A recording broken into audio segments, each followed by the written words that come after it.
Presidente da República, essa é a última pergunta, tem sido constantemente advertido sobre os riscos de difundir informações de que determinados medicamentos, notadamente a cloroquina, a quem pessoalmente interferiu junto ao primeiro-ministro da Índia para trazer para o Brasil e de outras autoridades também são eficazes no tratamento da Covid-19. Sobre isso eu queria perguntar, em que medida essa disseminação de informações falsas e de mensagens dúbias por alguns médicos e autoridades públicas, infelizmente, prejudica o controle da epidemia no nosso país? Eu complemento, doutor Cláudio, se o senhor relator me permite. Por favor, presidente. O governo ou o próprio presidente da República pode adquirir medicamentos que ainda não têm comprovação científica junto a algum governo estrangeiro sem uma aprovação prévia da Anvisa? Pergunto isso ao senhor pela condição que o senhor teve de ter sido um dos fundadores da Agência Nacional de Vigilância Sanitária, ter sido já seu presidente. Esse tipo de ação, interferência, é possível, é permitido pelo nosso arcabouço legal, jurídico? Então, primeira questão a questão da comunicação e do exemplo, que eu acho importantíssimos. Nós falamos em diversas coisas aqui, de aquisição de insumos, de eficácia de medicamentos, de medidas necessárias, de planejamento, mas tão importante quanto tudo isso é a comunicação adequada à população sobre o que ela deve ou não fazer, o que ela pode ou não fazer, e a comunicação adequada aos profissionais de saúde também. Nós vivemos uma situação bizantina, eu diria, em que o cidadão ele pode escolher qual orientação ele quer seguir. Então, se ele se sente mais confortável ficando em casa, ele tem a quem ouvir. Se ele se sente mais confortável indo para a festa, ele tem em quem se apoiar. E vai dizer, não, eu vou para a festa porque eu estou ouvindo uma grande autoridade dizer que eu posso ir para a festa. Eu uso ou não uso máscara e eu tenho quem citar, que me respalda para usar máscara ou para não usar máscara e expor o conjunto das outras pessoas à possibilidade de infecção. Em qualquer experiência de combate à epidemia, em qualquer experiência de sucesso na saúde pública, a comunicação é absolutamente fundamental, e a comunicação significa o conjunto de autoridades responsáveis pela condução da crise trazer mensagens que são coerentes entre si. Caso contrário, é o caos, e é o que nós estamos vivendo, infelizmente. Eu nem sei... Claro, por favor. Antes de você explicar, Anvisa, é a sua área. Porque daí a gente já fecha esse assunto. Tenho pouco a complementar, porque é minha área, mas Cláudio falou melhor do que eu. E, realmente, a comunicação da ciência durante uma pandemia, ela se mostrou essencial, não só pelos governos, mas até pelas organizações internacionais. Quantas vezes a gente não viu aí falhas de comunicação da própria Organização Mundial de Saúde que geraram confusão? E isso não pode acontecer. Então, o que a gente vê hoje é a necessidade extrema de treinamento das autoridades de saúde, dos governos de países e também de organizações internacionais para que consigam se comunicar com a população e com os gestores, com os governantes, de uma forma mais efetiva, mais eficiente.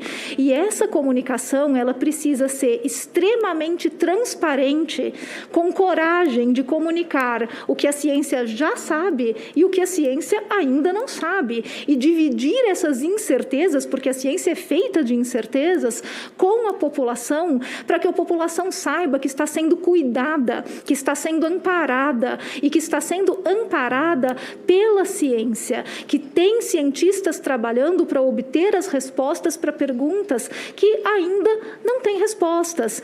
E essa comunicação, quando feita de forma transparente, nós temos exemplos de países como a Nova Zelândia, como a Alemanha, onde essa comunicação foi feita diariamente pelos líderes, falando falando com a população de uma forma clara, de uma forma honesta, de uma forma transparente. Esses países se saíram muito bem ao chamar a população como colaboradora para sair dessa pandemia. Uma pandemia é uma doença da sociedade, muito mais do que do indivíduo. A sociedade está doente. E a cura, a solução da pandemia também está na sociedade. É uma solução que precisa ser colaborativa e não tem como contar com a colaboração da população se a população está confusa e desinformada e não sabe para que lado olhar. É para usar máscara ou não é? Pode fazer festa ou não pode? Ah, mas e se for com poucas pessoas? Se eu estou com sintomas, o que eu faço? Nós não temos, até o momento, diretrizes claras, onde as pessoas possam se orientar para coisas simples, como eu faço o autoisolamento.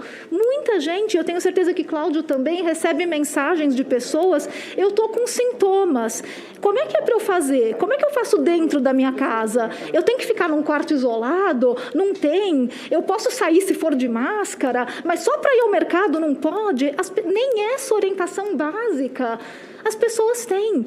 A gente não teve campanhas de conscientização sobre a necessidade do uso de máscaras. A gente não teve campanhas de conscientização sobre a necessidade do distanciamento físico e social, cuidados no transporte público, esclarecimentos sobre a segurança, a eficácia e a necessidade de vacinas, esclarecimentos sobre como fazer quando chegar a minha vez de vacinar. É para eu ir agora no posto? Não é? Que categoria que estão cobrindo? E busca ativa para que as pessoas voltem para a segunda dose. Nós temos uma enorme inadimplência de segunda dose no país durante uma pandemia, onde naturalmente se esperaria que as pessoas deveriam estar ansiosas para se vacinar. Como é que alguém pode esquecer da segunda dose de uma vacina durante uma pandemia? Não é vacina de tétano que você esqueceu de tomar o reforço quando deu 10 anos. Nós estamos vivendo uma emergência sanitária onde, naturalmente, a gente esperaria que as pessoas estariam ansiosas para se vacinar e para receber a segunda dose, que é para completar o regime vacinal. Falta campanha. Não se conduz uma resposta a uma epidemia sem campanha de informação. E essas campanhas não vieram do governo federal. E daí, quando a gente tem figuras de autoridade, como o presidente da República, que se comportam de maneira contrária à ciência, isso confunde a população. Ele é, afinal, o nosso representante supremo, ele é o presidente da República e ele pediu para estar lá.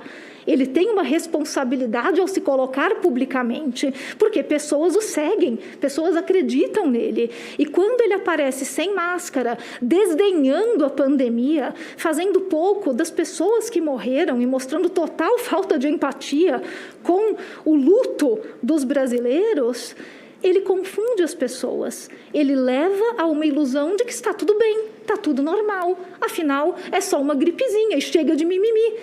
Isso faz com que as pessoas assumam comportamentos de risco e coloquem a sua vida e a vida dos próximos em perigo. Então, comunicação é essencial.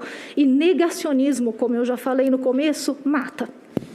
Então, para encerrar, presidente, eu gostaria só de saber, em função das respostas... Desculpa.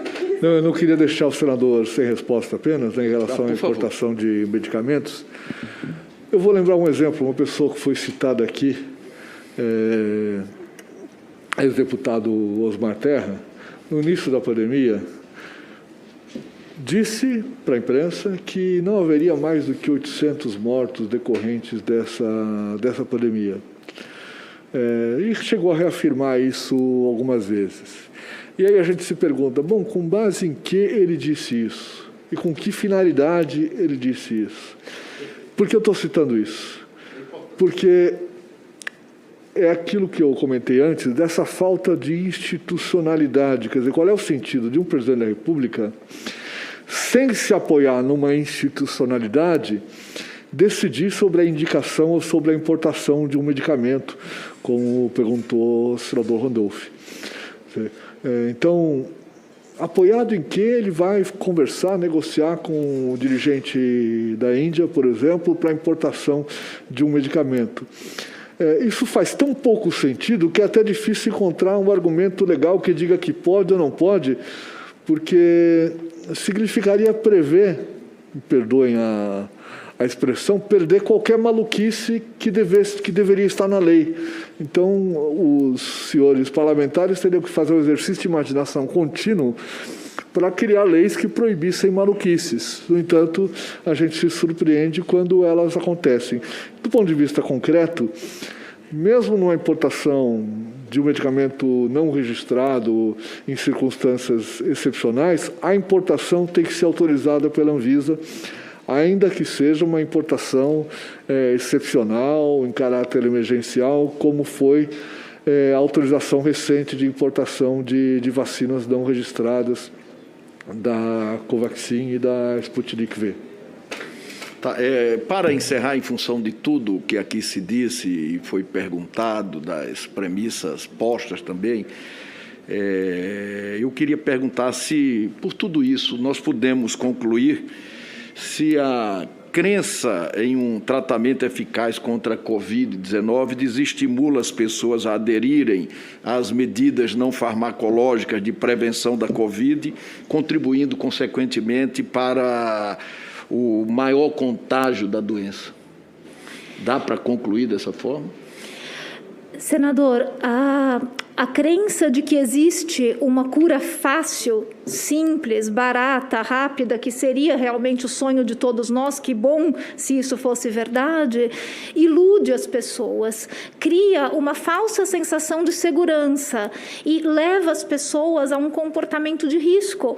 Porque, afinal, se eu ficar doente, é só tomar um remédio, que eu não vou evoluir para uma forma grave, não vai acontecer nada, então por que eu não posso sair? Por que eu não posso abraçar meus pais idosos? Por que eu tenho que usar essa máscara?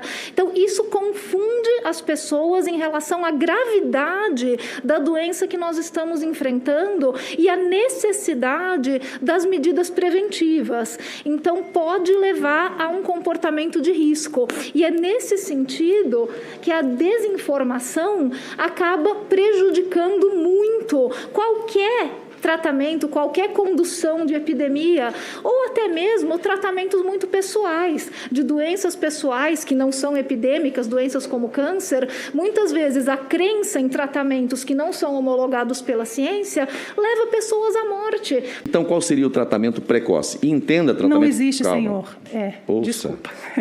Entenda tratamento precoce, na minha avaliação, porque nesse momento está havendo muita confusão entre tratamento profilático, o que alguém defende, e tratamento na fase inicial da doença. Eu entendo tratamento precoce como tratamento na fase inicial da doença. Você está falando do corticoide, que só poderia ser uma intervenção já numa fase um pouco mais adiantada. Isso. Agora, a depender do quadro, esse paciente nessa fase adiantada já vai estar com falta de ar.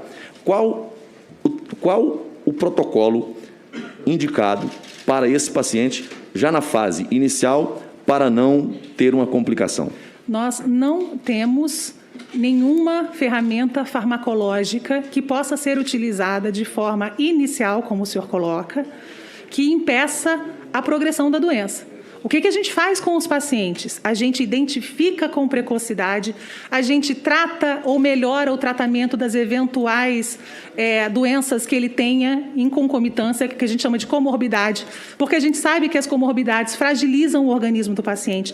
Então, quanto mais inteiro este paciente estiver, melhor o sistema imunológico dele vai responder.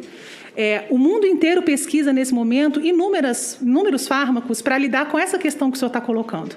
Veja bem, o primeiro passo que a gente faz sempre é testar o que já existe. Essa foi uma das razões pelas quais, por exemplo, a hidroxicloroquina foi testada. Porque ela já está aí, ela é barata, né? Ela tem um uso bastante largo. Então, vamos testar para ver se funciona. Ah, não funcionou? Vamos passar para outra. Ah, não funcionou? Passa para outra.